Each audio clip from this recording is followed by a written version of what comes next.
ഭഗവതേ വാസുദേവായ. ഓം നമോ ഭഗവതേ വാസുദേവായ. ഓം നമോ ഭഗവതേ വാസുദേവായ. ഓം അജ്ഞാനതിമിരാന്തസ്യ ജ്ഞാനാഞ്ജലിശലാഖയ ചക്ഷുരുന്മീലിതം യേന തസ്മൈ ശ്രീ ഗുരവേ നമഃ. ശ്രീചൈതന്യമനോഭീഷ്ടം സ്ഥാപിതം യേന ഭൂതലെ സ്വയം രൂപകഥാ മഹ്യം ദദാതി സ്വപദാന്തികം. വന്ദേഹം ശ്രീഗുരോ ശ്രീയുതപദകമലം ശ്രീഗുരൂൻ വൈഷ്ണവാംശ്ച ശ്രീരൂപം സാഗ്രജാതം സഹഗണരഘുനാഥാന്വിതം തം സജീവം സാദ്വൈതം സാവധൂതം പരിജനസഹിതം കൃഷ്ണചൈതന്യദേവം ശ്രീരാധാകൃഷ്ണപാദാൻ സഹഗണലളിതാ ശ്രീവിശാഖാന്വിതാംശ്ച. ഹേ കൃഷ്ണ കരുണ സിന്ധോ ദീനബന്ധോ ജഗത്പതേ ഗോപേശ ഗോപികാകാന്ത രാധാകാന്ത നമോസ്തുതേ. തപ്തകാഞ്ചന ഗൗരാംഗീ ശ്രീരാധേ വൃന്ദാവനേശ്വരി വൃഷഭാനുസുതേ ദേവി പ്രണമാമി ഹരിപ്രിയേ. ജയ ശ്രീകൃഷ്ണ ചൈതന്യ പ്രഭു നിത്യാനന്ദ ശ്രീ അദ്വൈത ഗദാധര ശ്രീവാസാദി ഗൗരഭക്തവൃന്ദ. ഹരേ കൃഷ്ണ കൃഷ്ണ കൃഷ്ണ ഹരേ ഹരേ ഹരേ രാമ രാമ രാമ ഹരേ ഹരേ. ശ്രീ ശ്രീ രാധാ ഗോവിന്ദ് की जय. श्रील प्रभुपाद की जय. ഗുരു മഹാരാജ് की जय. ഹരേ കൃഷ്ണ. എല്ലാവർക്കും പ്രണാമം. ഹരേ കൃഷ്ണ. ഇന്ന് ശിവരാത്രി ആയിട്ട് കുറച്ച് പേരേ ഉള്ളൂ അല്ലേ? എല്ലാരും ക്ഷേത്രത്തിലൊക്കെ പോയിട്ടുണ്ടാവും. ഹരേ കൃഷ്ണ. ശ്രീ ശ്രീ രാധാ ഗോവിന്ദ് ടെമ്പിൾ ഇസ്കോൺ മാംഗ്ലൂരിൽ നിന്നുള്ള ഭഗവത്ഗീത ക്ലാസ്സിലേക്ക് എല്ലാവർക്കും സ്വാഗതം. ഇപ്പോ നമ്മൾ ഇന്നലെ 13-ാം അധ്യായം കണ്ടു. ക്ഷേത്രം, ക്ഷേത്രജ്ഞൻ, ജ്ഞാനം, ജ്ഞേയം, പ്രകൃതി, പുരുഷൻ, ഇതൊക്കെ നമ്മൾ മനസ്സിലാക്കി അല്ലെ. ഇപ്പൊ ഈ എല്ലാത്തിന്റെയും നിർവചനം അർജുനൻ ചോദിച്ചു, ഭഗവാൻ അത് വിവരിച്ചു കൊടുത്തു. പിന്നെ ജ്ഞാനത്തിന്റെ ലക്ഷണങ്ങള്, ഗുണങ്ങള്, ഇതൊക്കെ പറഞ്ഞു. അങ്ങനെ ക്ഷേത്രജ്ഞനെ അറിയാം അല്ലെ, ജ്ഞാനം സമ്പാദിച്ചാല് എന്നൊക്കെ പറഞ്ഞു.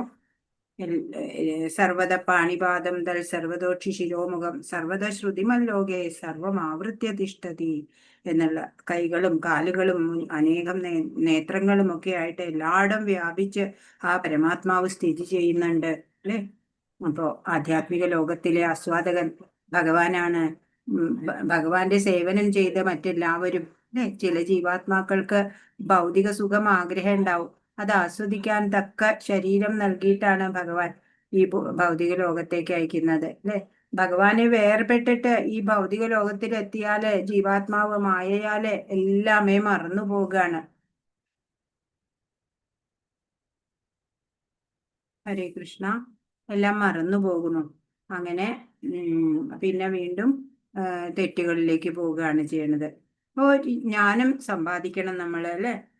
അങ്ങനെ ക്ഷേത്രത്തെക്കുറിച്ച്, ക്ഷേത്രജ്ഞനെ കുറിച്ച്, ഭഗവാനെ കുറിച്ച് ഒക്കെ, അവരുടെ തമ്മിലുള്ള അന്യോന്യ ബന്ധങ്ങളെ കുറിച്ച് ഒക്കെ അറിയാം. ആ ജ്ഞാനം നേടിയാല് ജനന മരണങ്ങളിൽ നിന്ന് മോചനം ഉണ്ടാവുമെന്ന് നമ്മൾ മനസ്സിലാക്കി. ഭൗതിക പ്രകൃതിയിലെ ത്രിഗുണങ്ങള് ജീവാത്മാവിനെ എങ്ങനെയാണ് ബന്ധിപ്പിക്കുന്നത്? ഒരു വ്യക്തിയിൽ ഈ ഗുണങ്ങളുടെ വർധനവ് എങ്ങനെ തിരിച്ചറിയും? ഓരോ ഗുണത്തിലും ഉള്ള ആൾക്കാര് ശരീരം വെടിയുമ്പോഴേ എങ്ങോട്ട് എത്തിച്ചേരുന്നു? പ്രകൃതി ഗുണങ്ങളെ എങ്ങനെ മറികടക്കാം? ഇതൊക്കെ ഈ അധ്യായത്തില് ഭൗതിക പ്രകൃതിയുടെ ത്രിഗുണങ്ങൾ എന്നുള്ള 14-ാം അധ്യായം നമ്മൾ നോക്കാൻ പോവാണ്. ഗുണത്രയ വിഭാഗ യോഗം.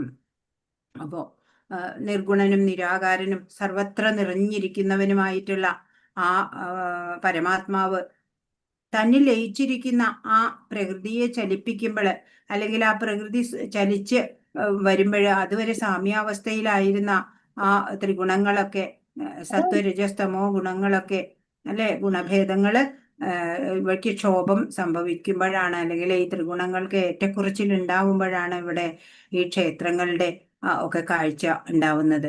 ഇങ്ങനെ ത്രിഗുണങ്ങളുടെ ഈ കൂടിക്കലർപ്പ്, അതാണ് എല്ലാവിധ ജഡശരീരങ്ങളും എന്നുള്ളതാണ്. അപ്പോൾ ക്ഷേത്രജ്ഞനെ അറിയാൻ എങ്ങനെയാണ് സാധിക്കുക? നമുക്ക് ഈ ഓരോന്നും വേർതിരിച്ചറിയണം. അപ്പോൾ അതാ ഭഗവാൻ നമ്മളോട് പറഞ്ഞത്. വേർതിരിച്ചറിയാൻ ഈ ക്ഷേത്രമുണ്ടാക്കുന്ന പ്രകൃതിയുടെ പ്രവർത്തനം അതൊക്കെ വേർതിരിച്ചറിയണം. അങ്ങനെയുള്ള ധാരണയുണ്ടെങ്കിൽ ക്ഷേത്രജ്ഞനെ അറിയാൻ എളുപ്പമാവും. ക്ഷേത്രജ്ഞൻ എന്ന് പറഞ്ഞാൽ 2 ക്ഷേത്രജ്ഞൻ ഉണ്ട് എന്ന് നമ്മൾ പഠിച്ചു അല്ലെ. അത് എന്താണ്? വ്യക്തിഗത ക്ഷേത്രജ്ഞനുണ്ട്, സർവക്ഷേത്രജ്ഞനായിട്ടുള്ള പരമാത്മാവുമുണ്ട്. അപ്പോൾ ഈ ത്രിഗുണങ്ങളുടെ വ്യക്തമായ ധാരണ നൽകാനാണ് ഈ അധ്യായം, 14-ാമത്തെ അധ്യായം. ഇപ്പോൾ ഈ 3 ഗുണങ്ങളെ അറിയാം, എന്നിട്ടോ അതിനെ തള്ളിക്കളഞ്ഞിട്ട് ഭഗവാനെ നമുക്ക് അറിയാൻ സാധിക്കുക. അതിനാണ് ഈ അധ്യായം. അത് ഭഗവാൻ എന്താ പറയണേ നമുക്ക് നോക്കാം. പോകാം 14-ാം അധ്യായത്തിലേക്ക്.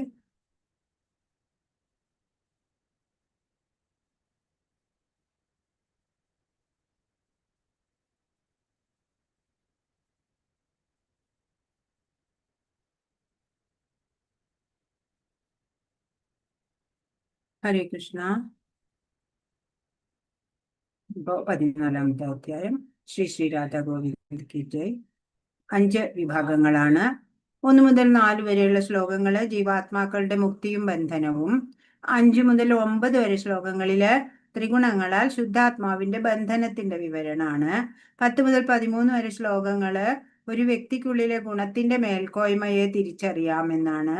14 തൊട്ട് 18 ഗുണങ്ങൾക്കുള്ളിലെ പ്രവർത്തനങ്ങളും മരണവും. പിന്നെയോ 19 മുതൽ 27 വരെ ശ്ലോകങ്ങള് ഗുണങ്ങൾക്ക് അതീതമാവുന്നത് എങ്ങനെയെന്ന് ഭഗവാൻ പറഞ്ഞു തരാണ്. 1-ാമത്തെ വിഭാഗം ജീവാത്മാക്കളുടെ മുക്തിയും ബന്ധനവും. 1-ാമത്തെ ശ്ലോകം ഭഗവാനാണ് പറയുന്നത്. ശ്രീ ഭഗവാനുവാച പരം ഭൂയ പ്രവക്ഷ്യാമി ജ്ഞാനാനാം ജ്ഞാനമുത്തമം യജ്ഞാത്വാ മുനയ സർവേ പരാം സിദ്ധിമിതോ ഗതാ. അപ്പൊ പരമദിവ്യോത്തമ പുരുഷൻ പറഞ്ഞു, ഏതൊന്നറിഞ്ഞുകൊണ്ടാണോ ഋഷികളെല്ലാം തികഞ്ഞ പരിപൂർണത നേടിയിട്ടുള്ളത്, സർവോത്കൃഷ്ടമായ ആ പരമജ്ഞാനത്തെപ്പറ്റി ഞാൻ വീണ്ടും നിന്നോട് പറയാം. അപ്പൊ വീണ്ടും വീണ്ടും ഭഗവാൻ എല്ലാ അറിവും പകർന്നു കൊടുക്കുകയാണ് ഉത്തമ ശിഷ്യനായിട്ട് ഇരിക്കുന്ന, ഭക്തനായിട്ട് ഇരിക്കുന്ന അർജുനന്.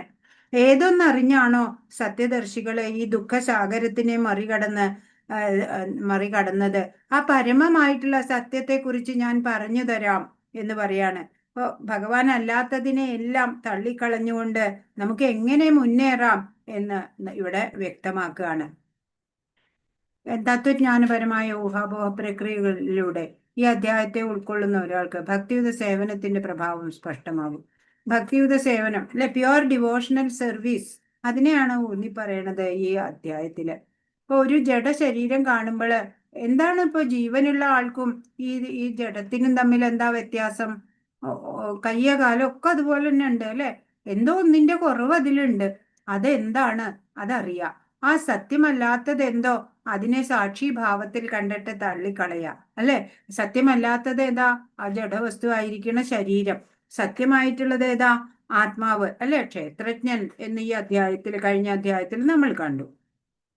അപ്പോ ഇങ്ങനെ പ്രകൃതിയുടെ ത്രിഗുണങ്ങൾ എന്തെല്ലാമെന്നും അവ എങ്ങനെ പ്രവർത്തിക്കുന്നുവെന്നും ആത്മാവിനെ അവ കുടുക്കിൽപ്പെടുത്തുന്നതും മോചിപ്പിക്കുന്നതും ഏതേത് വിധത്തിലെന്നും ഈ അധ്യായത്തിൽ ഭഗവാൻ വിവരിക്കുന്നുണ്ട്. അപ്പോ ത്രിഗുണങ്ങളുടെ പ്രഭാവം ഓരോരുത്തരിലും ഉണ്ട്. അപ്പൊ അതനുസരിച്ചാണ് അവരുടെ ചിന്ത, വാക്ക്, പ്രവൃത്തി എല്ലാം ഉണ്ടാവുന്നത്. അങ്ങനെ പ്രവർത്തിക്കുമ്പോൾ അവര് എങ്ങനെയാണ് ബന്ധനത്തിൽ പെടുന്നത്, കർമ്മബന്ധനങ്ങളിലും അകപ്പെടുന്നത്, അതല്ലെങ്കിൽ എങ്ങനെയാണ് അവർക്ക് കർമ്മത്തിൽ നിന്ന് മോചനം ലഭിക്കുന്നത് എന്നൊക്കെ ഈ അധ്യായത്തിലൂടെ ഭഗവാൻ വിവരിക്കുന്നുണ്ട്. ഇങ്ങനെ ഒരു ജ്ഞാനം നേടുന്നത് കൊണ്ടുള്ള ഗുണം എന്താണ്? അതാ ഇവിടെ 2-ാമത്തെ ശ്ലോകം. ഇതം ജ്ഞാനമുപാശ്രിത്യ മമം സാധർമ്യമാഗത സർഗേഭിനോപജായന്തേ പ്രളയേന വ്യഥന്തി ച. ഈ ജ്ഞാനത്തിൽ ഉറച്ചു നിൽക്കുന്നത് കൊണ്ട് എന്റേതിന് സമാനമായ അതീന്ദ്രിയ ഭാവത്തെ പ്രാപിക്കാൻ കഴിയും. അപ്പോൾ ക്ഷേത്രജ്ഞൻ ഇതിനെക്കുറിച്ചൊക്കെയുള്ള ജ്ഞാനം അല്ലെ സമ്പാദിച്ചു കഴിയുമ്പോൾ എന്താ ഉണ്ടാവുക? ഭഗവാനെ പോലെ തന്നെയുള്ള അതീന്ദ്രിയ ഭാവത്തെ പ്രാപിക്കാൻ പറ്റും എന്നാ പറയാണ്. അങ്ങനെ ഉറച്ചു നിന്നു കഴിഞ്ഞാൽ ഒരുവൻ സൃഷ്ടികാലത്ത് ജനിക്കുകയില്ല, പ്രളയകാലത്ത് ആകുലചിത്തനാവില്ല. അങ്ങനെ ആ ഭഗവാനെ കുറിച്ച് ജ്ഞാനം നേടിയിട്ട് ആ സ്പിരിച്വൽ പ്ലാറ്റ്ഫോമിൽ എത്തിക്കഴിഞ്ഞാൽ പിന്നെ ജനന മരണങ്ങള് ഇല്ല. തികഞ്ഞ ആധ്യാത്മിക ജ്ഞാനം ലഭിച്ചാൽ മനുഷ്യൻ ഗുണങ്ങൾ കൊണ്ട് പരമദിവ്യോത്തമ പുരുഷനോട് തുല്യനാകും. അയാൾ ആവർത്തിച്ചുള്ള ജനന മരണങ്ങളിൽ നിന്ന് മോചിതനാകും. എന്നാൽ വ്യക്തിഗത ആത്മാവെന്ന നിലയിലുള്ള വ്യക്തിത്വം നഷ്ടമാകുന്നില്ല. വ്യക്തിഗത ആത്മാവാണ് അല്ലെ ജീവാത്മാവ് എന്ന് പറയണത്. ജനന മരണങ്ങളിൽ നിന്ന് മോചിതനാവും. പക്ഷെ വ്യക്തിഗത ആത്മാവ് എന്ന നിലയിൽ എപ്പോഴും അതേപോലെ തന്നെയാവും. ആ വ്യക്തിത്വം നഷ്ടപ്പെടുന്നില്ല. ഒരു ജ്ഞാനിയായ ആള് അതുകൊണ്ട് തന്നെ ജനനത്തിൽ സന്തോഷിക്കണില്ല, മരണത്തിലോ ദുഃഖിക്കണമില്ല. അതൊക്കെ എങ്ങനെ സംഭവിക്കും അല്ലെ? ശരീരത്തിനാണ് മരണം ജനനം ഒക്കെ ഉള്ളത്. ആത്മാവ് ആദിമനാണ്, നാശമില്ലാത്തവനാണ് എന്ന് ജ്ഞാനിക്കറിയാം. അപ്പൊ എങ്ങും നിറഞ്ഞു നിൽക്കുന്ന ആ ഭഗവാൻ പ്രകൃതിയും പുരുഷനെയും വേർതിരിച്ച് മനസ്സിലാക്കാനായിട്ട് ഇവിടെ പറയാണ് മൂന്നാമത്തെ ശ്ലോകം. മാമയോ നിർമഹത് ബ്രഹ്മ തസ്മിൻ ഗർഭം ദധാമ്യഹം സംഭവ സർവഭൂതാനാം തതോ ഭവതി ഭാരത. അല്ലയോ ഭാരത, ബ്രഹ്മം എന്ന് പറയപ്പെടുന്ന സമഗ്ര ഭൗതിക സത്തയത്രേ ജനനത്തിന് കാരണം. എന്താ ജനനത്തിന് കാരണം? ബ്രഹ്മം എന്ന് പറയുന്ന ഭൗതിക സത്തയാണെന്നാ പറയണേ. അത് എന്നിൽ നിന്ന് ഗർഭം ധരിച്ച് സകല ജീവികൾക്കും ജന്മം കൊടുക്കുന്നു. എല്ലാം ബ്രഹ്മമാണ് ഇവിടെ അല്ലെ? അപ്പോ ആ ഭഗവാനിൽ നിന്ന് തന്നെയാണ് ഗർഭം ധരിച്ച് സകല ജീവികൾക്കും ജന്മം ഉണ്ടാവുന്നത്. അപ്പൊ പരബ്രഹ്മം അത് എല്ലാത്തിൻ്റെയും പിതൃസ്ഥാനത്താണ്. പ്രകൃതി ഗർഭം ധരിച്ച് അമ്മയുടെ മാതൃസ്ഥാനത്താണ്. അപ്പൊ പുരുഷൻ പിതൃസ്ഥാനത്ത്, പ്രകൃതി മാതൃസ്ഥാനത്താണ്. അതാ ഇവിടെ പറയണത്. എല്ലാ ജീവികളുടെയും അരിക്കൂമ്പാരത്തിൽ തേൾ മുട്ടയിടാറുണ്ട്. ചിലർ കരുതും ആ അരിയിൽ നിന്നാണ് തേളുകൾ പിറക്കുന്നതെന്ന്. അത് വാസ്തവമല്ല. പെൺതേൾ അരിയിൽ മുട്ടയിടുകയാണ് ഉണ്ടായത് അല്ലെ? പണ്ടേ എപ്പോഴെങ്കിലും നമ്മൾ കാണാത്ത എപ്പോഴെങ്കിലും പെൺതേള് മുട്ടയിട്ട് വെച്ചിട്ടുണ്ടാവും അരിക്കൂമ്പാരത്തില്. കുറച്ച് കഴിയുമ്പോൾ അതിൽ നിന്ന് തേൾ കുഞ്ഞുങ്ങളൊക്കെ ഇങ്ങനെ പുറത്ത് വരുന്ന കാണാം അല്ലെ? അപ്പോ അരിയിൽ നിന്നാണോ ഈ തേളുകൾ പിറക്കണേ എന്ന് തോന്നും. അതുപോലെയാണ് ഈ ജീവജാലങ്ങളുടെ ഉൽപ്പത്തിക്ക് കാരണം ഭൗതിക പ്രകൃതിയല്ല. ഭൗതിക പ്രകൃതിയുടെ സൃഷ്ടികൾ എന്ന മട്ടിൽ പുറത്തു വരുന്നുണ്ട്. എങ്കിലും അവയ്ക്ക് ബീജപ്രദാനം ചെയ്യുന്നത് ഭഗവാനാണ് എന്നറിയണം. നല്ല ഉദാഹരണമാണ് അല്ലെ പറഞ്ഞിട്ടുള്ളത്. സൃഷ്ടിയുടെ കാരണം മഹത്തത്വമാണ്, സമഗ്ര ഭൗതിക തത്വമായിട്ടുള്ളതാണത്. ഇപ്പോ പ്രകൃതിയുടെ ത്രിഗുണങ്ങൾ അടങ്ങിയ സമഗ്ര ഭൗതിക തത്വത്തെ ചിലപ്പോൾ ബ്രഹ്മം എന്ന് വിളിക്കാറുണ്ട്.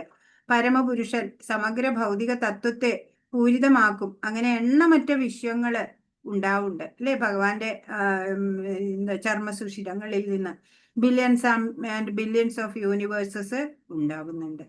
മഹത്തത്വം എന്ന ഈ ഭൗതിക സത്തയെ വൈദിക സാഹിത്യങ്ങൾ ബ്രഹ്മൻ എന്ന് വിവരിക്കുന്നുണ്ട് അല്ലെ? ഈ എന്താ പറയാ മഹത്തത്വം, അതിനെ ബ്രഹ്മൻ എന്നും പറയാറുണ്ട്.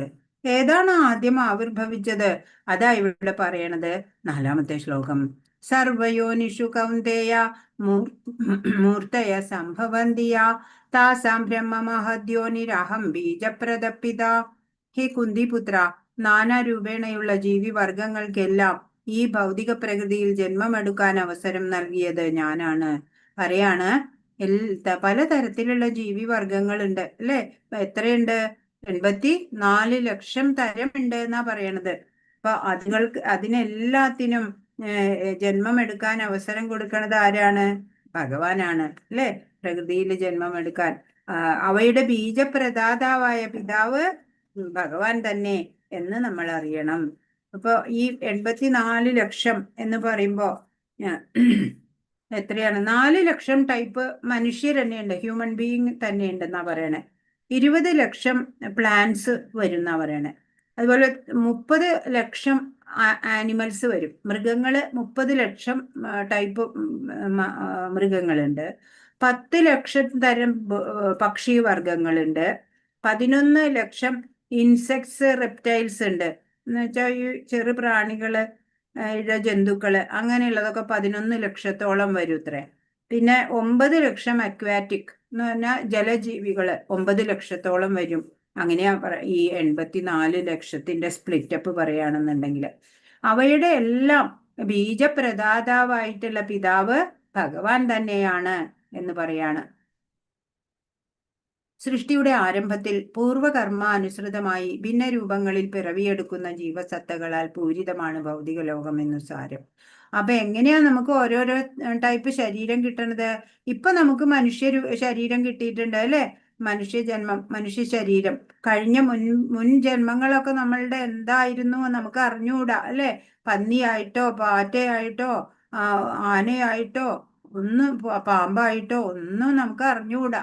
ഇനി ഇനി ഉണ്ടാവാൻ പോകുന്ന ജന്മങ്ങൾ എങ്ങനെ ഉണ്ടാവും അത് നമുക്കറിയില്ല അല്ലെ? അപ്പൊ പൂർവകർമ്മ അനുസൃതമായിട്ടാണ് ഭിന്നമായ രൂപങ്ങളിൽ ഓരോ ജീവാത്മാവും പിറവിയെടുക്കണത്.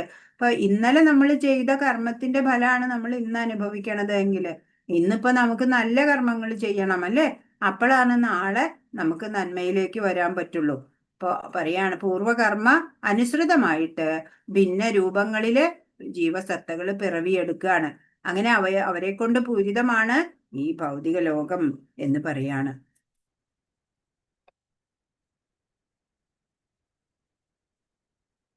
രണ്ടാമത്തെ വിഭാഗത്തിലേക്ക് പോകുമ്പോൾ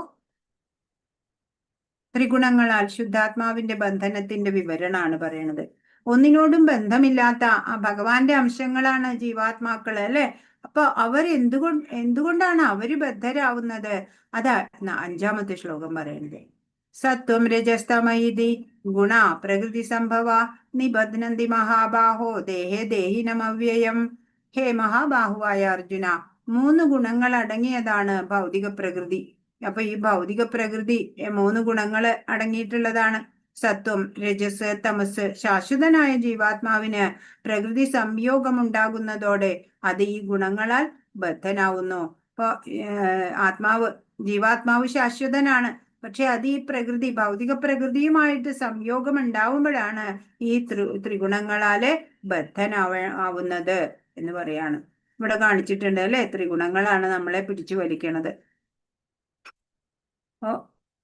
6-ാമത്തെ ശ്ലോകം. തത്ര സത്വം നിർമ്മലത്വാത് പ്രകാശകമനാമയം സുഖസംഖ്യേന ബധ്നാതി ജ്ഞാനസംഖ്യേന ജാനക. അപ്പൊ സത്വഗുണം എങ്ങനെയാ ബന്ധിപ്പിക്കണേ? അതാ ഇവിടെ പറയണേ.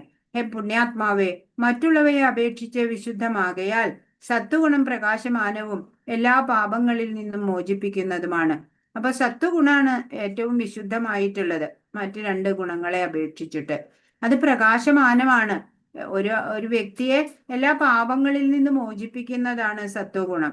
പക്ഷേ ആ ഗുണത്തിൽ സ്ഥിതി ചെയ്യുന്നവരും സുഖത്താലും ജ്ഞാനത്താലും പലപ്പോഴും ബദ്ധരാക്കപ്പെടും. അതെങ്ങനെയാണെങ്കിൽ അവരുടെ മനസ്സ് ഓരോ കർമ്മം ചെയ്യുമ്പോഴും ഭഗവാനിൽ മനസ്സൂന്നാൻ സാധിച്ചിട്ടില്ല എന്നുണ്ടെങ്കിൽ, ഞാൻ ഇതൊക്കെ ചെയ്യുന്നു, ഞാൻ വലിയ ജ്ഞാനിയാണ് എന്നൊക്കെ അഹങ്കാരത്തോടെയാണ് ചെയ്യുന്നതെങ്കിൽ അവരും ബദ്ധരാക്കപ്പെടും എന്ന് പറയാണ്.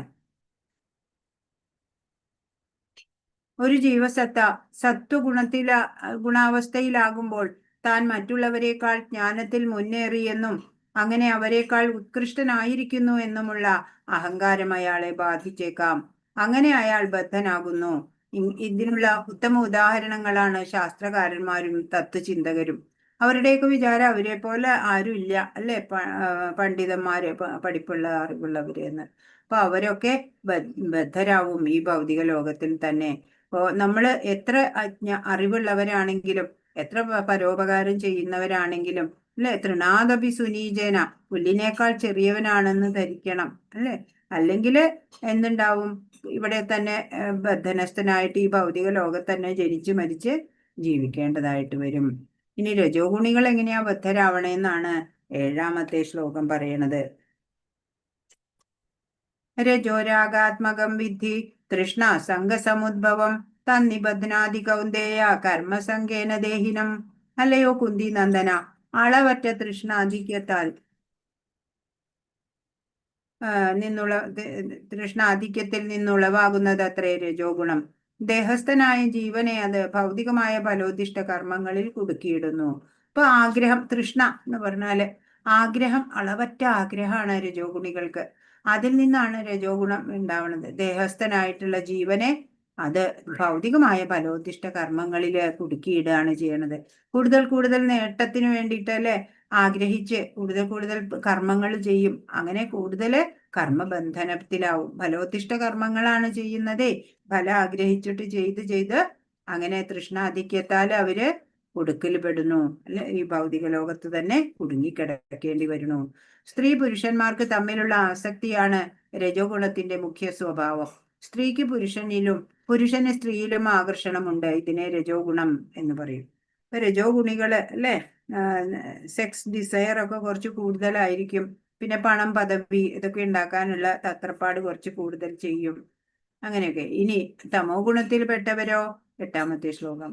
തമസ്തു അജ്ഞാനജം വിധി മോഹനം സർവദേഹിനാം പ്രമാദാലസ്യ നിദ്രാഭിസ്തന്നിബധ്നാതി ഭാരത. ഭാരതപുത്ര, അജ്ഞാനജന്യമായ തമോ ഗുണമാകട്ടെ സർവശരീരികളെയും വ്യാമോഹിപ്പിക്കുന്നതാണ്. ഇപ്പൊ തമോ ഗുണത്തിനുള്ളവർക്ക് എന്താ വ്യാമോഹാണ് അല്ലെ.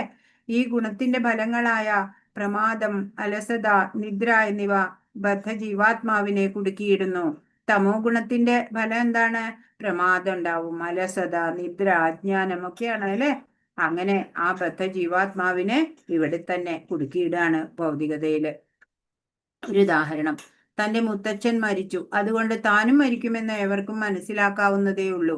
മനുഷ്യൻ നശ്വരനാണ്, അവന് പിറക്കുന്ന മക്കളും മരിച്ചു പോകും. മരണം സുനിശ്ചിതമാണ്. എന്നിട്ടും ആളുകൾ ഉന്മത്തരായതുപോലെ പണം വാരിക്കൂട്ടുന്നു. രാവും പകലും കഠിന പ്രയത്നം ചെയ്യുന്നു. ശാശ്വതനായ ആത്മാവിനെ പറ്റി ചിന്തിക്കുന്നതേയില്ല.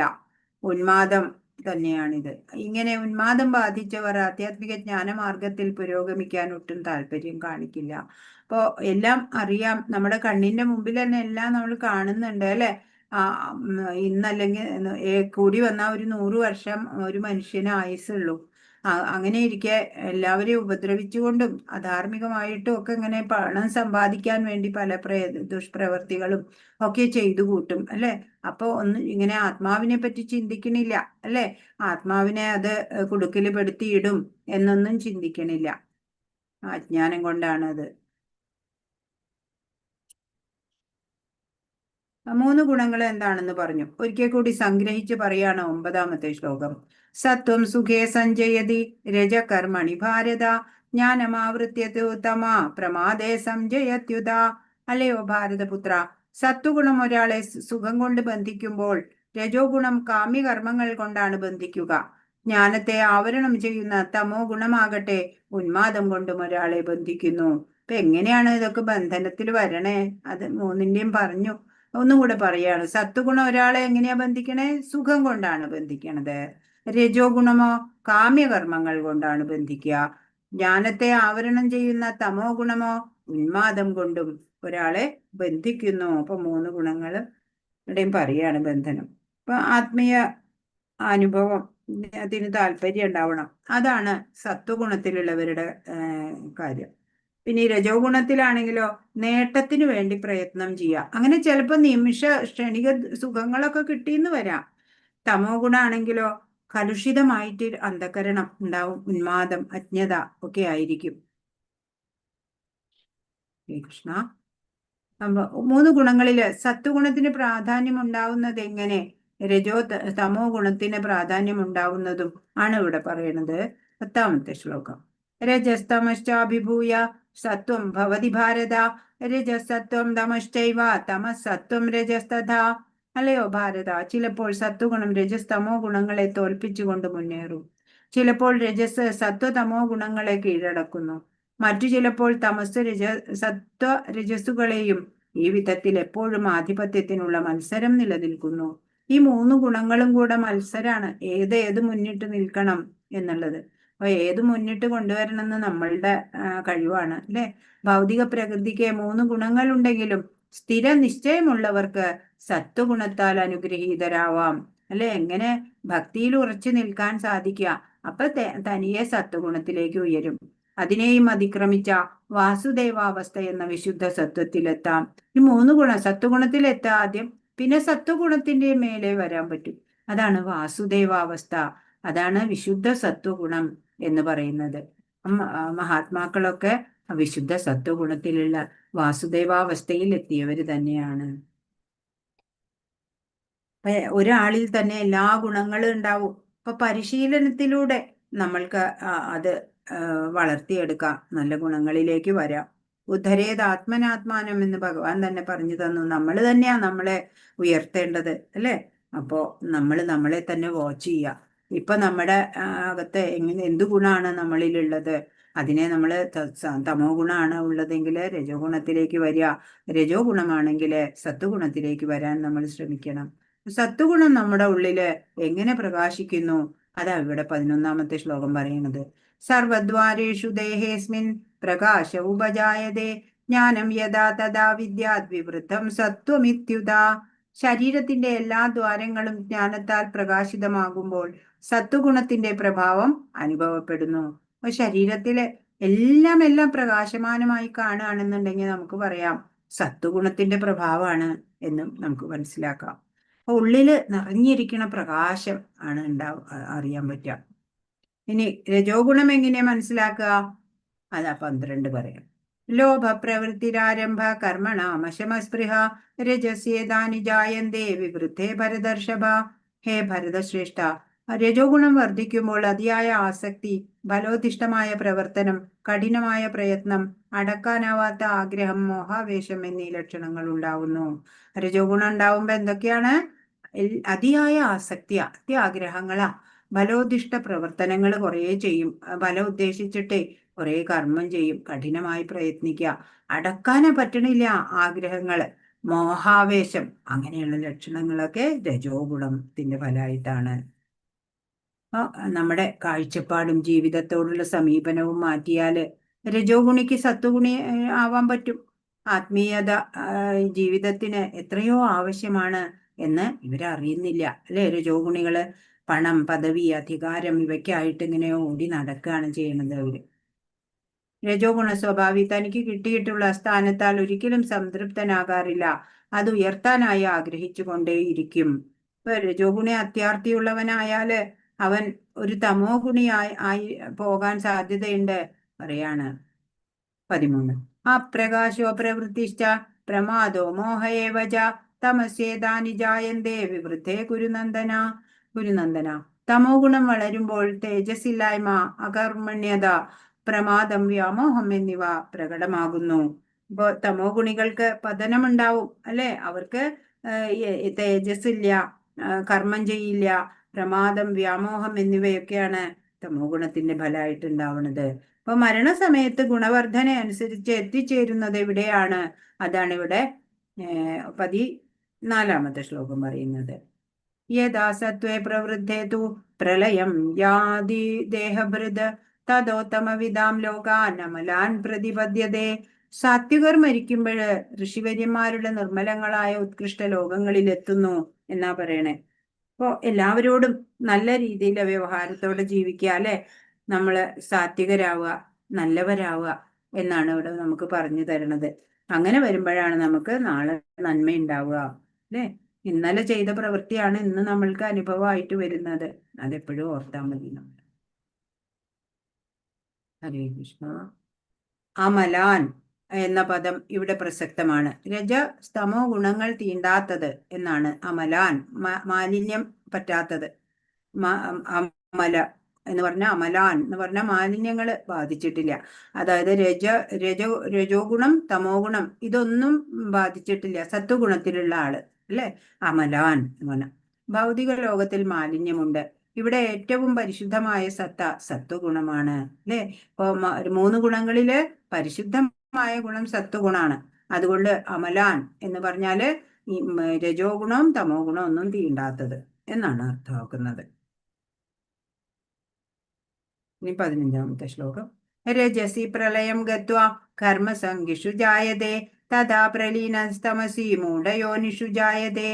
രജോ ഗുണത്തോടെയാണ് മരിക്കുന്നതെങ്കിൽ ഫലമുദ്ദേശിച്ച് കർമ്മങ്ങൾ ചെയ്യുന്നവർക്കിടയിൽ ജനിക്കും. തമോ ഗുണത്തോടെ മരിക്കുന്നവരാകട്ടെ മൃഗങ്ങളായിട്ടാണ് പിറക്കുക. അപ്പൊ രജോ ഗുണം വർദ്ധിച്ചിരിക്കണ വേളയിലാ നമ്മൾ മരിക്കണമെന്നുണ്ടെങ്കിലോ ഫലം ഉദ്ദേശിച്ച് കർമ്മം ചെയ്യണവരുടെ ഇടയിൽ ജനിക്കും. അതായത് ഈ ഭൂമിയിൽ തന്നെ വീണ്ടും ജനിക്കാം. പിന്നെ തമോ ഗുണത്തോടെ മരിക്കുന്നവരോ മൃഗങ്ങളായിട്ടാണ് ജനിക്കേണ്ടി വരുന്നത് എന്ന് പറയാണ്. ഇപ്പൊ എല്ലാം ഒരിക്കൽ മനുഷ്യനായി ജനിച്ച ജീവാത്മാവ് പിന്നീട് ഒരിക്കലും താഴ്ന്ന പടികളിലേക്ക് ഇറങ്ങുകയില്ലെന്ന് ചിലർക്കൊരു തെറ്റിദ്ധാരണയുണ്ട്. അത് വെറും തെറ്റിദ്ധാരണയാണ്. ഇപ്പൊ മനുഷ്യനായിട്ട് നമ്മള് ശരീരം കിട്ടിയിട്ടുണ്ട് നമുക്ക്. പക്ഷെ നമ്മുടെ കർമ്മങ്ങൾ ശരിയല്ലെങ്കിൽ ഇനി നമുക്ക് പന്നിയായോ പൂച്ചയായിട്ടോ എങ്ങനെയൊക്കെയാ ജനിക്കേണ്ടി വരിക അറിയില്ല. തമോ ഗുണം വർദ്ധിക്കുമ്പോൾ മനുഷ്യൻ മരിച്ച ശേഷം മൃഗരൂപത്തിലുള്ള ജീവിതത്തിലേക്ക് തരം താഴ്ത്തപ്പെടുമെന്ന് ഈ ശ്ലോകം ചൂണ്ടിക്കാണിക്കുന്നു. തമോ ഗുണം കൂടുതലുള്ള പേര് ആ മനുഷ്യൻ എങ്ങനെയാ മരിച്ചാല് മൃഗമായിട്ട് തന്നെ മാറാനാ സാധ്യത.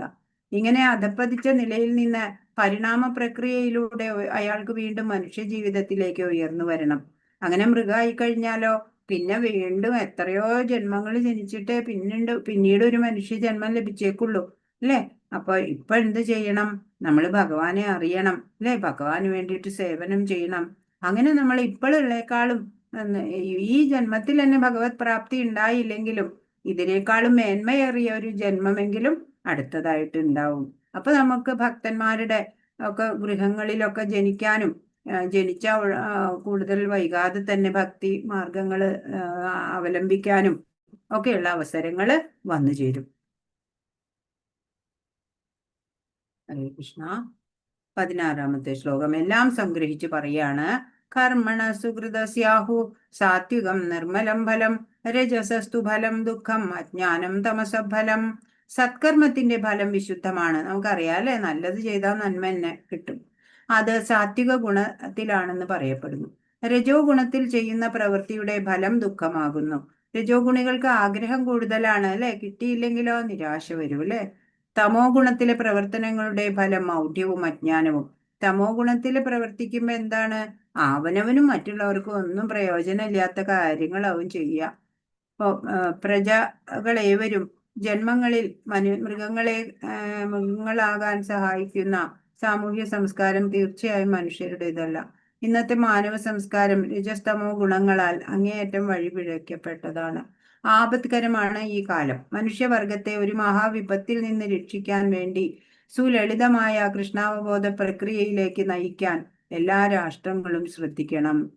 അപ്പൊ എന്താ വേണ്ടേ? കൃഷ്ണാവബോധം വളർത്തിയെടുക്കണം അല്ലേ? അപ്പോഴാണ് ഈ ത്രിഗുണങ്ങളെയൊക്കെ നമുക്ക് അതിജീവിക്കാനൊക്കെ സാധിക്കുള്ളൂ പറയാണ്. ഇപ്പൊ 16-ാം ശ്ലോകത്തിലത്തെ ഉത്തരാണ് ഇവിടെ പറയുന്നത്. 17 സത്വാൽ സംജായതേ ജ്ഞാനം രജസോ ലോഭയേവ ച പ്രമാദമോഹൗ തമസോ ഭവതോ ജ്ഞാനമേവ ച. സത്വഗുണത്തിൽ നിന്ന് യഥാർത്ഥമായ ജ്ഞാനവും രജസിൽ നിന്ന് ലോഭവും തമസിൽ നിന്ന് പ്രമാദവും മോഹം മൗഢ്യം എന്നിവയും ഉണ്ടാകുന്നു. സത്വഗുണത്തിൽ നിന്ന് എന്താ ഉണ്ടാവുക? യഥാർത്ഥമായിട്ട് ജ്ഞാനവും സുഖമൊക്കെ ഉണ്ടാവും. രജസിൽ നിന്നോ ലോഭം അത്യാഗ്രഹം, തമസിൽ നിന്നോ പ്രമാദം മോഹം മൗഢ്യം ഇവയാണ് ഉണ്ടാകുന്നത് എന്ന് പറയാണ്. ജനങ്ങളിൽ ഭൂരിപക്ഷത്തിനും സമൃദ്ധിയും സന്തുഷ്ടിയും വർദ്ധിച്ചില്ലെന്ന് വന്നാൽ പോലും സമൂഹത്തിൽ ചെറിയൊരു ശതമാനമെങ്കിലും കൃഷ്ണാവബോധം വളർത്തി സത്വഗുണത്തിലെത്തിയാൽ ലോകത്തിൽ ഒട്ടാകെ ഐശ്വര്യവും സമാധാനവും ഉണ്ടാവാൻ സാധ്യതയുണ്ട്. ഇപ്പൊ എല്ലാ പേരും ഒന്നും ആത്മീയമായിട്ട് പുരോഗമിച്ചില്ല എങ്കിലും ചെറിയൊരു ശതമാനമെങ്കിലും കൃഷ്ണാവബോധം വളർത്തിക്കൊണ്ടുവരികയാണ്, സത്വഗുണത്തിലാവുകയാണെന്നുണ്ടെങ്കിൽ ഈ ലോകത്തില് സമാധാനവും ഐശ്വര്യവും ഒക്കെ ഉണ്ടാവും. മറിച്ച് രജസ്തമോ ഗുണങ്ങളിലാണ് ജനങ്ങൾ മുഴുകുന്നതെങ്കിൽ ഇവിടെ ഐശ്വര്യവും സമാധാനവും ഉണ്ടാവാൻ സാധ്യതയില്ല എന്നാണ്.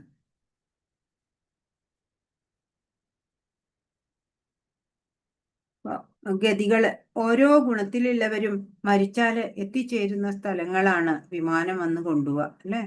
ഊർധ്വം ഗച്ഛന്തി സത്വസ്ഥ മധ്യേ തിഷ്ടന്തി രാജസ ജഘന്യ ഗുണവൃത്തിസ്ഥ അധോ ഗച്ഛന്തി താമസ. സാത്വിക സ്വഭാവികൾ ക്രമേണ ഉത്കൃഷ്ട ലോകങ്ങളിലേക്ക് ഉയരുന്നു. സാത്വിക സ്വഭാവികൾ മരിച്ചു കഴിയുമ്പോ ഉയർന്ന ലോകങ്ങളിലേക്ക് എത്തും.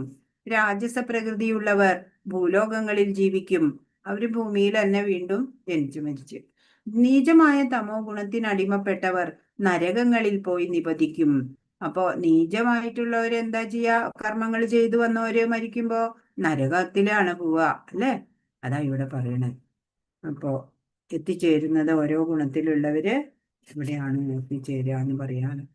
ഇപ്പൊ 5-ാമത്തെ വിഭാഗമാണ് നമ്മൾ നോക്കുന്നത്. ഗുണങ്ങൾക്ക് അതീതരാവണത് എങ്ങനെയാണ്? അതാ ഇവിടെ പറയണത്. 3 ഗുണങ്ങളും ബന്ധനത്തില് നമ്മളെ പെടുത്തും എന്ന് പറഞ്ഞു. എന്നാൽ ഈ ബന്ധനത്തിൽ നിന്ന് എങ്ങനെ നമ്മൾക്ക് മോചനം ലഭിക്കും എന്നാണ് ഇവിടെ പറയണത്. 19 നാണ്യം ഗുണേഭ്യ കർത്താരം യഥാ ദൃഷ്ടാനുപശ്യതി ഗുണേഭ്യശ്ച പരം വേത്തി മദ്ഭാവം സ്വാധിഗച്ഛതി. യാതൊരു കർമ്മത്തിനും പ്രകൃതിയുടെ ഈ ത്രിഗുണങ്ങളല്ലാതെ വേറെ കർത്താവില്ലെന്ന് ശരിയായി മനസ്സിലാക്കുകയും ഗുണാതീതനായ ഭഗവാനെ അറിയുകയും ചെയ്താൽ എൻ്റെ ആധ്യാത്മിക പ്രകൃതിയെ പ്രാപിക്കുന്നു. ഭഗവാന്റെ ആ സ്പിരിച്വൽ പ്ലാറ്റ്ഫോമിലേക്ക് എങ്ങനെയാ നമ്മൾക്ക് പ്രവേശിക്കാൻ പറ്റുക? അപ്പോൾ ഏത് കർമ്മത്തിനും പ്രകൃതിയുടെ ഈ ത്രിഗുണങ്ങളാണ് കാരണം എന്ന് മനസ്സിലാക്കണം. വേറെ കർത്താവില്ല എന്ന് ശരിയായി മനസ്സിലാക്കുക. പിന്നെയോ ഗുണാതീതനാണ് ഭഗവാൻ, അല്ലേ? ആ ഭഗവാനെ അറിയുക. അങ്ങനെ ചെയ്താല് ഭഗവാന്റെ ആധ്യാത്മിക പ്രകൃതിയെ പ്രാപിക്കാൻ നമുക്കും സാധിക്കും. അതാ ഇവിടെ 19ാമത്തെ ശ്ലോകത്തിൽ പറയുന്നത്. കൃഷ്ണനാണ് യഥാർത്ഥ ആധ്യാത്മിക ആചാര്യൻ. അങ്ങനെയുള്ള അദ്ദേഹം അർജുനന് ഈ ജ്ഞാനം നൽകി. ഭഗവാൻ ജഗദ്ഗുരുവായിട്ടുള്ള ഭഗവാനാണ്, അല്ലെ, അർജുനന് ഈ അറിവൊക്കെ പകർന്നു കൊടുത്തുകൊണ്ടിരിക്കുക. അതുപോലെ ശരിക്കും കൃഷ്ണാവബോധം ഉദിച്ചവരിൽ നിന്ന് വേണം ത്രിഗുണാധിഷ്ഠിതമായ കർമ്മങ്ങളെ കുറിച്ചുള്ള ഈ ശാസ്ത്രം പഠിക്കാൻ, അല്ലെങ്കിൽ ജീവിതം വഴിപിഴച്ചേക്കും. അപ്പോ ശരിയായിട്ടുള്ള ഒരു ഉത്തമ ഭക്തനാവണം, അല്ലെ? അവബോധം എവിടെയാണ്? കൃഷ്ണനിലാവണം. അപ്പോ അങ്ങനെയുള്ള ആ ശുദ്ധ ഭക്തനിൽ നിന്ന് വേണം ത്രിഗുണാധിഷ്ഠിതമായ കർമ്മങ്ങളെ കുറിച്ചുള്ള ഈ ശാസ്ത്രമൊക്കെ പഠിച്ചെടുക്കാൻ. അല്ലെന്നുണ്ടെങ്കിൽ അവരുടെ ഓരോരുത്തരുടെ ഭാവന അനുസരിച്ച് എഴുതി വെച്ചത് പഠിച്ചാല് നമ്മള് സഫലമാവില്ല, അല്ലെ ജീവിതം? വിശ്വാസിനായ ആധ്യാത്മിക ഗുരുവിന്റെ ഉപദേശത്തിലൂടെ ഒരാൾക്ക് തന്റെ ആധ്യാത്മിക നിലയെക്കുറിച്ചും ഭൗതിക ശരീരത്തെക്കുറിച്ചും ഇന്ദ്രിയങ്ങളെക്കുറിച്ചും അറിവ് നേടാം. ഒരു ആധ്യാത്മിക ഗുരു ആവശ്യമാണ് എല്ലാവർക്കും, അല്ലെ?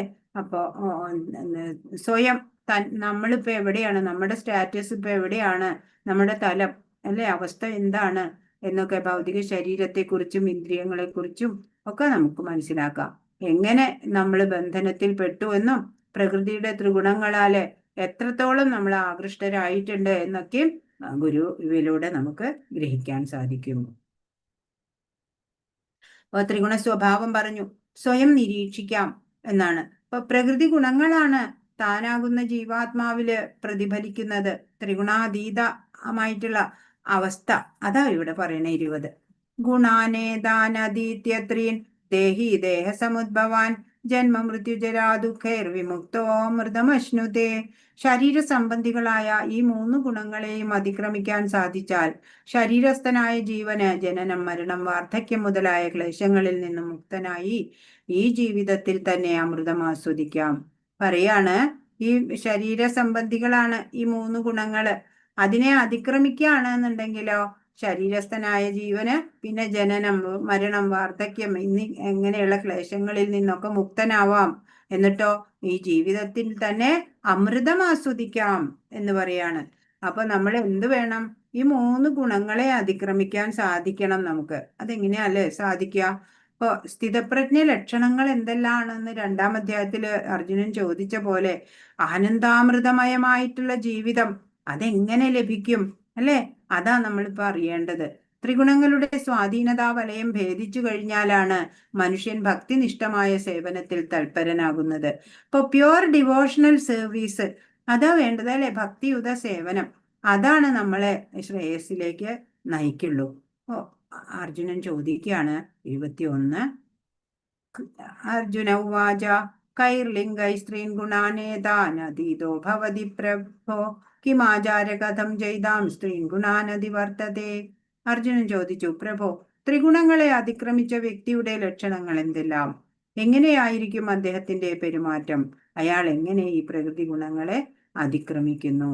ചോദിക്കുകയാണ്, ഈ ത്രിഗുണങ്ങളെ അതിക്രമിച്ച വ്യക്തി ഇങ്ങനെയായിരിക്കും, അതുപോലെ എങ്ങനെയാ പെരുമാറുക, അതുപോലെ ഈ പ്രകൃതി ഗുണങ്ങളെ എങ്ങനെയാണ് അതിക്രമിക്കുക, അതൊക്കെ ഒന്ന് പറഞ്ഞു തരൂ എന്ന് പറയാണ്.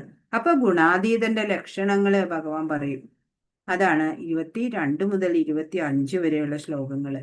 പ്രകാശം ശ്രീ ഭഗവാനുവാച പ്രകാശം ച പ്രവൃത്തിം ച മോഹമേവ ച പാണ്ഡവ ന ദ്വേഷ്ടി സംപ്രവൃത്താനി ന നിവൃത്താനി കാംക്ഷതി ഉദാസീനവദാസീനോ ഗുണയോ ന വിചാല്യതേ ഗുണാവർത്തന്ത ഇത്യവം യോവതിഷ്ഠതി നേംഗതേ സമദുഃഖ സുഖ സ്വസ്ഥ സമലോഷ്ടാശ്മകാഞ്ചന തുല്യ പ്രിയാ പ്രിയോ ധീരസ്തുല്യ നിന്ദാത്മസംസ്തുതി മാനാപമാനയോസ്തുല്യസ്തുല്യോ മിത്രാരിപക്ഷയോ സർവാരംഭ പരിത്യാഗി ഗുണാതീത സ ഉച്യതേ.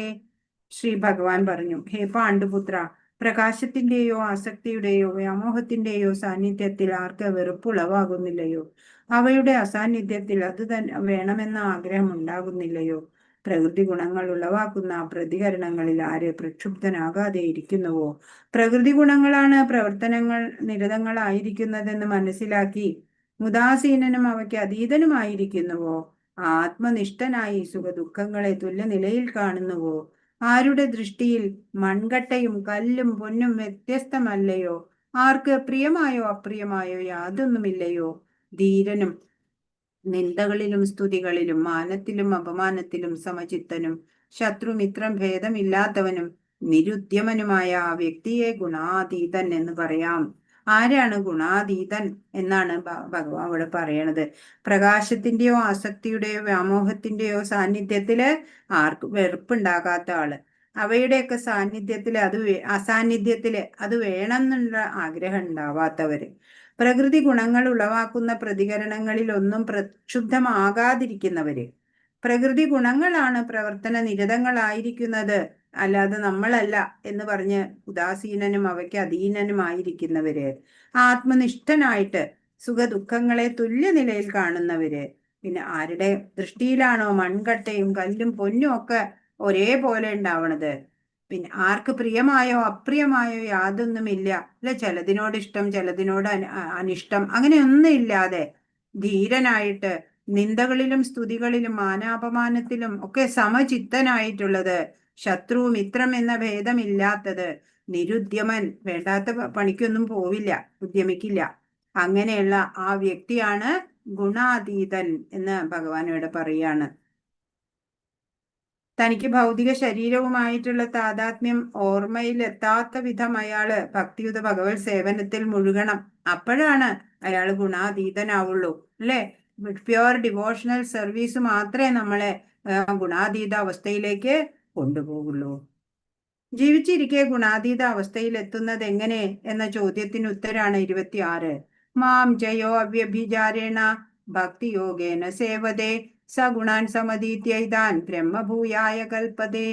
ഏതു പരിതസ്ഥിതിയിലും പിഴയ്ക്കാതെ ഭക്തിപൂർവം ഭഗവത് സേവനത്തിൽ ഏർപ്പെടുന്നവർ വേഗത്തിൽ ഭൗതിക പ്രകൃതിയുടെ ത്രിഗുണങ്ങളെ അതിക്രമിച്ച് ബ്രഹ്മപദത്തിലെത്താം. എങ്ങനെയാണ് ബ്രഹ്മപദത്തിലെത്തണേ? ഏത് പരിതസ്ഥിതിയിലും മാറ്റം ഇല്ല. എന്തിന്? ഭക്തിപൂർവം ഭഗവത് സേവനത്തിൽ ഏർപ്പെടുക. അങ്ങനെയുള്ളവര് വേഗം തന്നെ ഈ ഭൗതിക പ്രകൃതിയുടെ ത്രിഗുണങ്ങളെ അതിക്രമിക്കും. പിന്നെയോ ബ്രഹ്മപദത്തിലാണ് അവരെത്തുക, അല്ലെ. ഭക്തി യോഗം കൊണ്ട് ആത്മസാക്ഷാത്കാരം നേടാം. അതാണ് ഇവിടെ പറയുന്നത്. കൃഷ്ണാവബോധം ഉദിക്കുക അഥവാ ഭക്തിപൂർവം ഭഗവത് സേവനം ചെയ്യുക എന്നാൽ കൃഷ്ണനോട് തുല്യത നേടുക എന്നാണ്. തന്റെ ഭാവം സച്ചിദാനന്ദാത്മകമാണെന്ന് ഭഗവാൻ പ്രസ്താവിച്ചിട്ടുണ്ട്. സ്വർണ ശകലങ്ങൾ സ്വർണഖനിയുടെ അംശങ്ങൾ എന്നതുപോലെ ജീവസത്തകൾ ഭഗവത് അംശങ്ങളാണ്. ഇപ്പൊ സ്വർണ ശകലങ്ങളാണെങ്കിൽ സ്വർണഖനിന്ന് കിട്ടും, അതൊക്കെ സ്വർണഖനിയുടെ അംശങ്ങളാ. അതുപോലെ ജീവസത്തകളൊക്കെ ഭഗവാന്റെ അംശങ്ങളാണ് എന്നറിയാം.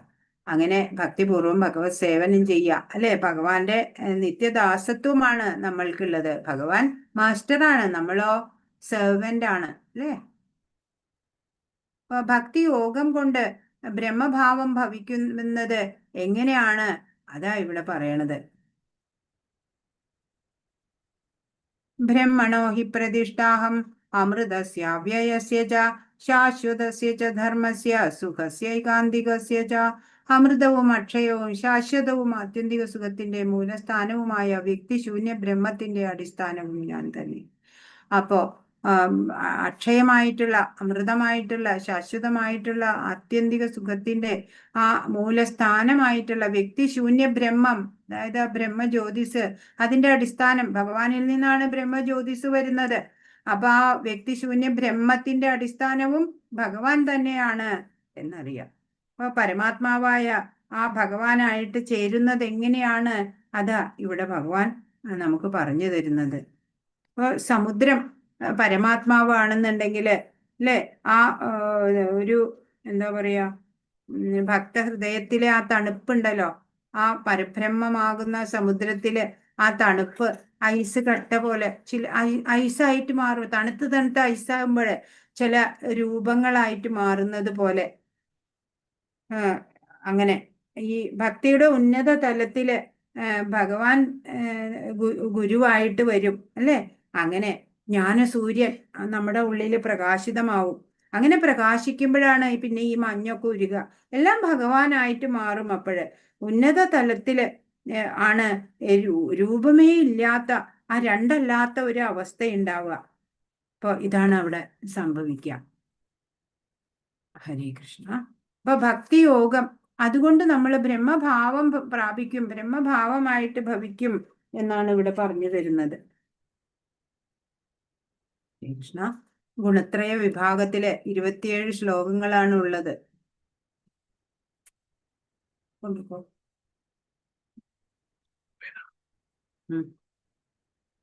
ഹരേ കൃഷ്ണ. അപ്പൊ ഗുണത്രയ വിഭാഗ യോഗം അവസാനിക്കുകയാണ്. കഴിഞ്ഞ അധ്യായത്തില് ക്ഷേത്രജ്ഞനെ കുറിച്ച് പറഞ്ഞു അല്ലെ, ആത്മാവിനെ കുറിച്ചിട്ട്. ഇനി ക്ഷേത്രത്തെ കുറിച്ചിട്ട് അറിയണം എന്നുണ്ടെങ്കിൽ അതിന്റെ കാതലായിട്ടുള്ള ആ ഗുണഘടന അറിയണം എന്ന് പറഞ്ഞിട്ടാണ് ഈ 3 ഗുണവിഭാഗങ്ങളെയും കുറിച്ച് പറഞ്ഞത്. എന്നിട്ട് ഈ 3 ഗുണങ്ങളും പ്രകൃതിയിൽ ജീവിച്ചിരിക്കുന്നിടത്തോളം നമ്മളില് വരികയും പോവുകയൊക്കെ ചെയ്യും അല്ലെ. 3 ഗുണങ്ങളുടെ പ്രഭാവം കൂടി കുറഞ്ഞൊക്കെ ഇരിക്കും. ചിലപ്പോൾ സത്വഗുണപ്രകാശം ഉണ്ടാവും, ചില സമയോ രജോ ഗുണത്തില് കർമ്മ താല്പര്യം ഉണ്ടാവും, തമോ ഗുണത്തിലാണെങ്കിലോ ആലസ്യം ആണ് ഉണ്ടാവുക. എന്നാല് ഇതൊന്നും താനല്ല. വ്യക്തിഗതമായി മാറ്റി നിർത്തിയാല് ഇതെല്ലാം താനാകുന്ന ആ ജീവാത്മാവില് പ്രതിഫലിച്ചു പോകുകയാണ് എന്നറിഞ്ഞിട്ട് അവയെ മാറ്റി നിർത്താനും അവ്യഭിചാരിണി ഭക്തി തന്നെയാണ് ശ്രേഷ്ഠം എന്ന് പറഞ്ഞുകൊണ്ട് ആ ഒരു ഭക്തി കൊണ്ട് തന്നെ എന്നിലേക്ക് എത്താം എന്ന് പറഞ്ഞുകൊണ്ടാണ് ഈ അധ്യായം സമാപിക്കുന്നത്. അപ്പോ ആ ഭക്തി കൊണ്ട് തന്നെ, അനന്യ ഭക്തി കൊണ്ട് ഭഗവാനെ പ്രാപിക്കാം എന്ന് ഭഗവാൻ പറഞ്ഞു തരികയാണ്.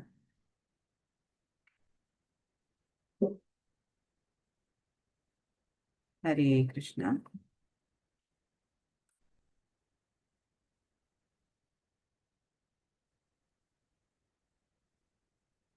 നാല് കുമാരന്മാർക്ക് ആദ്യം പരമസത്യത്തെക്കുറിച്ച് ബ്രഹ്മം എന്ന സങ്കല്പമാണ് ഉണ്ടായിരുന്നത്.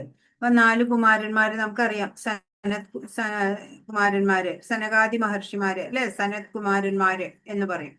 അവർക്ക് ബ്രഹ്മം എന്നുള്ള സങ്കല്പമാണ് ഉണ്ടായിരുന്നത്. പിന്നീടാണ് അവര് ഭക്തിഭരിതമായ ഭഗവത് സേവനത്തിലേക്ക് ഉയർന്നത്. അപ്പോ വ്യക്തിശൂന്യ ബ്രഹ്മസങ്കല്പത്തിനപ്പുറം എത്താൻ സാധിക്കാത്തവർക്ക് വീഴ്ച പറ്റിയേക്കാം എന്നാണ്.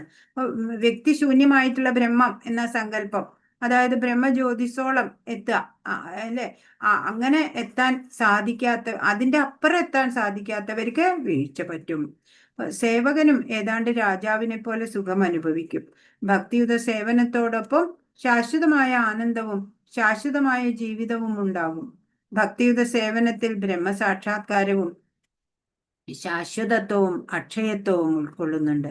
ഭക്തിയുത സേവനത്തിൽ മുഴുകിയിരിക്കുന്ന ഭക്തന് ഇവയെല്ലാം സിദ്ധമാവും. അപ്പോൾ ഭക്തിയുത സേവനം ചെയ്തുകൊണ്ടിരിക്കുന്ന, പ്യുവർ ഡിവോഷണൽ സർവീസ് ചെയ്തുകൊണ്ടിരിക്കുന്ന ഒരാൾക്ക് എന്തൊക്കെ സിദ്ധമാവും? ബ്രഹ്മസാക്ഷാത്കാരവും ശാശ്വതത്വവും അക്ഷയത്വവും എല്ലാം ഉണ്ടാവും അല്ലേ. അപ്പോ ശാശ്വതമായിട്ടുള്ള ആനന്ദം, ശാശ്വതമായ ജീവിതം, ഇതൊക്കെയും കിട്ടണമെങ്കിൽ എന്ത് വേണം? ഭക്തിയുത സേവനത്തിൽ മുഴുകണം അല്ലേ. ഭക്തിയോഗം പ്രാക്ടീസ് ചെയ്യണം. അങ്ങനെ വേണം നമുക്ക്. അപ്പൊ നമുക്ക് എന്താണ്, സേവകനും രാജാവിനെ പോലെ സുഖം അനുഭവിക്കാമെന്ന്.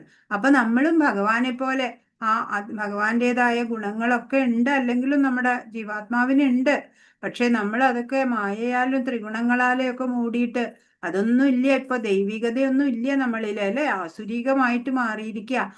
അപ്പൊ അതിനെയൊക്കെ അതിജീവിക്കണമെങ്കിൽ നമ്മൾ എന്ത് വേണം? ശാശ്വതമായ ആനന്ദം, ഒക്കെ ശാശ്വതമായ ജീവിതം ഉണ്ടാവണമെങ്കിൽ എന്ത് വേണം? ഭക്തിയോഗം വേണം അല്ലെ. അനന്യ ഭക്തി കൊണ്ട് ഭഗവാനെ പ്രാപിക്കാം എന്ന് ഒന്നുകൂടെ ഈ അധ്യായത്തിലൂടെ ഭഗവാൻ പറഞ്ഞു തരികയാണ്. ഹരേ കൃഷ്ണ കൃഷ്ണ കൃഷ്ണ ഹരേ ഹരേ, ഹരേ രാമ രാമ രാമ ഹരേ ഹരേ.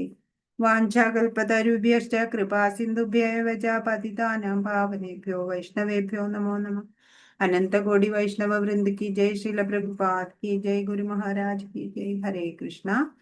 ഇന്ന് പറഞ്ഞതിൽ എന്തെങ്കിലും സംശയം ഉണ്ടെങ്കിൽ ചോദിക്കൂ. ഹരേ കൃഷ്ണ. ഇന്ന് കുറച്ചു പേരെ വന്നുള്ളൂ.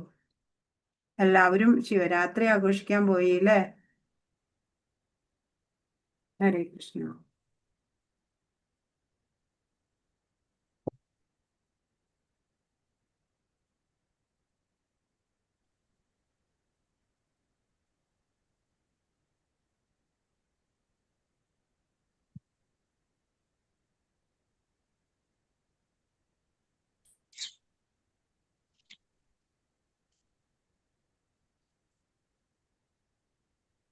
ചോദ്യോത്തരം എഴുതിയവര് വായിച്ചോളൂ. ആരാ എഴുതിയത്? ഈ അധ്യായത്തിൽ ഭഗവാൻ വിവരിക്കുന്നത് എന്തിനെ കുറിച്ചാണ്? ഒന്നുകൂടെ ചോദ്യം പറഞ്ഞേ, ഞാൻ എഴുതിയെന്നു. ഒന്നാമത്തെ ചോദ്യം ആരാ വായിക്കാം? ഈ അധ്യായത്തിൽ ഭഗവാൻ വിവരിക്കുന്നത് എന്തിനെ കുറിച്ചാണ്? പ്രകൃതിയുടെ ത്രിഗുണങ്ങൾ എന്തെല്ലാമാണെന്നും അവ എങ്ങനെ പ്രവർത്തിക്കുന്നുവെന്നും ആത്മാവിനെ അവ കുടുക്കിൽപ്പെടുത്തുന്നതും മോചിപ്പിക്കുന്നതും. ഒന്നുകൂടെ പറഞ്ഞേ. ഈ അധ്യായത്തിൽ ഭഗവാൻ വിവരിക്കുന്നത് എന്തിനെ കുറിച്ചാണ് എന്നാണ് ചോദ്യം. പ്രകൃതിയുടെ ത്രിഗുണങ്ങൾ എന്തെല്ലാമെന്നും അവ എങ്ങനെ പ്രവർത്തിക്കുന്നുവെന്നും ആത്മാവിനെ അവ കുടുക്കിൽപ്പെടുത്തുന്നതും മോചിപ്പിക്കുന്നതും ഏതേത് വിധത്തിലാണെന്നും ഈ അധ്യായത്തിൽ ഭഗവാൻ വിവരിക്കുന്നു. അതെ അതെ അതെ, എല്ലാരും നോട്ട് ചെയ്തോളൂ.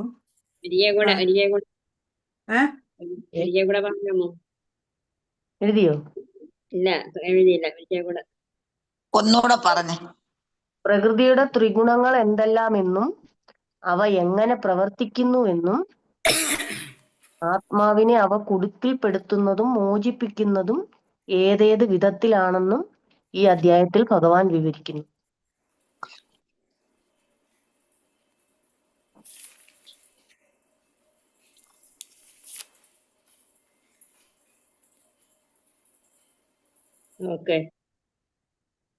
രണ്ടാമത്തെ, ഭൗതിക പ്രകൃതിയിൽ എന്തെല്ലാം അടങ്ങിയിട്ടുണ്ട്? ത്രിഗുണങ്ങൾ. അതെ. ഈ സത്വഗുണത്തിലെ ബന്ധനം എപ്രകാരമാണ്? പ്രകാശമാനവും എല്ലാ പാപങ്ങളിൽ നിന്നും മോചിപ്പിക്കുന്നതുമാണ് സത്വഗുണം. സത്വഗുണത്തിൽ സ്ഥിതി ചെയ്യുന്നവർ സുഖത്താലും ജ്ഞാനത്താലും ബദ്ധരാക്കപ്പെടും. അതെ.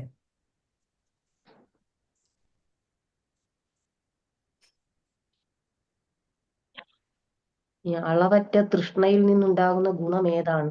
നാലാമത്തെ ചോദ്യമാണ്. രജോ ഗുണം. അതെ. തമോ ഗുണം ഒരാളെ ബന്ധിക്കുന്നത് എങ്ങനെ? ഉന്മാദം കൊണ്ട്. അലസതയാണ്. അതെ. അലസതാന്ന് വരുമോ? അലസതാന്ന് വരുമോ മാതാജി? ഉന്മാദം നാള് ഏതാ കിട്ടണ്ടേ? തമോ ഗുണം ഒരാളെ ബന്ധിക്കുന്നത് എങ്ങനെയെന്നാണ്. ഉന്മാദം കൊണ്ട്. ഉന്മാദം കൊണ്ട്. കിട്ടിയോ ആൻസർ? എല്ലാവരും എഴുതിയോ?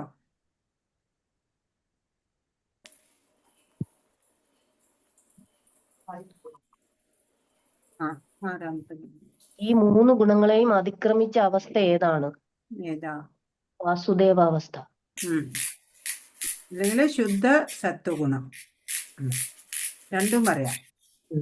വിശുദ്ധ സത്വഗുണം എന്നും പറയാം, വാസുദേവാവസ്ഥ എന്നും പറയാം. അമലാൻ എന്ന പദത്തിന്റെ അർത്ഥം? രജസ്തമോ ഗുണങ്ങൾ തീണ്ടാത്തത്. അതെ. എല്ലാവരും നോട്ട് ചെയ്തെന്ന് വിചാരിക്കുന്നു. അടുത്തത് അർജുനൻ ഭഗവാനോട് ചോദിക്കുന്ന 3 ചോദ്യങ്ങൾ. ത്രിഗുണങ്ങളെ അതിക്രമിച്ച വ്യക്തിയുടെ ലക്ഷണങ്ങൾ എന്തെല്ലാം? എങ്ങനെയായിരിക്കും അദ്ദേഹത്തിന്റെ പെരുമാറ്റം?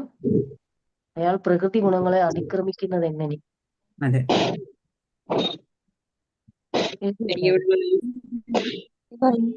അതിനുള്ള ഭഗവാന്റെ ഉത്തരം എന്താണ്? അത് 25-26 അല്ലേ?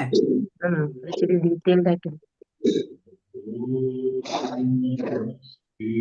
അത് കുറച്ച് വലുതല്ലേ? ഏത് പരിതസ്ഥിതിയിലും പിഴയ്ക്കാതെ ഭക്തിപൂർവ്വം ഭഗവത് സേവനത്തിൽ ഏർപ്പെടുന്നവർക്ക് വേദത്തിൽ പ്രകൃതിയുടെ ത്രിഗുണങ്ങളെ അതിക്രമിച്ച് ബ്രഹ്മപദത്തിലെത്താം. 26-ാമത്തെ 25-ാമത്തെ 25. പ്രകാശത്തിന്റെ ആസക്തിയുടെ വ്യാമോഹത്തിന്റെ അതാണോ 25-26 അത് തന്നെ അല്ലേ? പ്രകാശത്തിന്റെ ആസക്തിയുടെ ആ വ്യാമോഹത്തിന്റെയോ സാന്നിധ്യത്തിൽ ആർക്ക് വെറുപ്പുണ്ടാവുന്നില്ലയോ ആ അവയുടെ ആ പാരഗ്രാഫ് മൊത്തം ഉണ്ട്. പിന്നെ ആ 26-ാമത്തെ ശ്ലോകത്തിന്റെ വിവർത്തനമുണ്ട്. ഉം. ഇത് കുറെ ഉണ്ട് അല്ലേ 25-ന്റെ? ആ ഉണ്ട്. അപ്പൊ മൺകട്ടയും കല്ലും പൊന്നും ഇതെല്ലാം വേണോ അതില് ആ മാതാജി? വേണം. ഗുണാതീതം എന്ന് പറയാൻ വരെ അല്ലേ? Okay, thanks. ആദ്യത്തെ 2 ചോദ്യത്തിന്റെ ആൻസർ ആ ഒരു 25-ലെയും 26-ലെയും ഇത് മുഴുവനും വേണം. പ്രകൃതി ഗുണങ്ങളെ അതിക്രമിക്കുന്നത് എങ്ങനെയെന്നുള്ള 3-ാമത്തെ ചോദ്യത്തിന്റെ ഉത്തരവാ 26-ാമത്തെ ശ്ലോകത്തിന്റെ വിവരണം.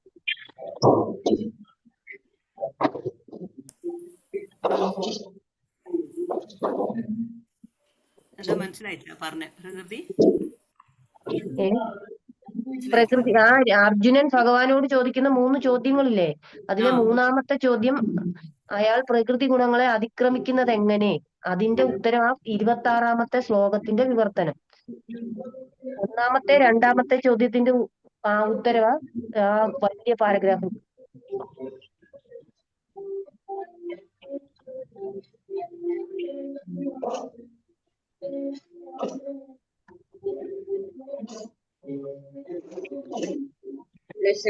പാട്ട് വെച്ചേക്ക്